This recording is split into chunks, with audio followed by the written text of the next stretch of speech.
বাংলাদেশ ক্রিকেটে যেন অলিখিত এক নিয়মই চলে, কন্ডিশন যেমনই হোক বোলাররা কোনো না কোনো ভাবে উতরে যায়। ফিল্ডিং নিয়ে খুব বেশি অভিযোগ থাকে না, কিন্তু কপাল কুঁচকে যায় এক জায়গাতেই, ব্যাটিং।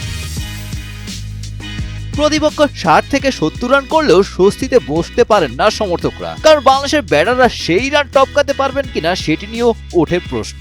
অস্ট্রেলিয়ার সফরের শুরুতে সেই দুশ্চিন্তা আরো বাড়িয়ে দিল টাইগাররা। মূল সিরিজ এখনো শুরু হয়নি, তার আগেই প্রস্তুতি ম্যাচে ক্রিকেট অস্ট্রেলিয়া একাদশের বিপক্ষে দ্বিতীয় ইনিংসে মাত্র 54 রানে অল আউট বাংলাদেশ।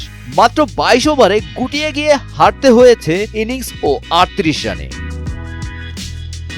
সবচেয়ে অবাক করার বিষয়, বাংলাদেশের ব্যাটিং তছনছ করেছে এমন এক বোলার যার নামই বিশ্ব ক্রিকেটে খুব একটা বেশি পরিচিত নয়, ক্যাম্পবেল থমসন। মাত্র 22 বছর বয়সী এই পেসারের প্রথম শ্রেণীর ক্রিকেটের অভিজ্ঞতা ছিল একটি ম্যাচের, অথচ তার কাছেই 8 উইকেট বিলিয়ে দিয়ে এসেছেন বাংলাদেশের ব্যাটাররা।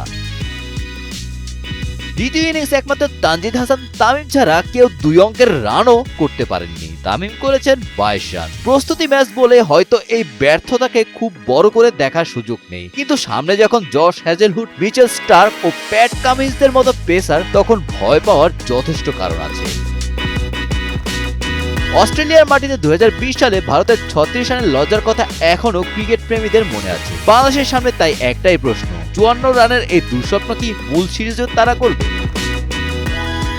Golam Rabbani, Times today.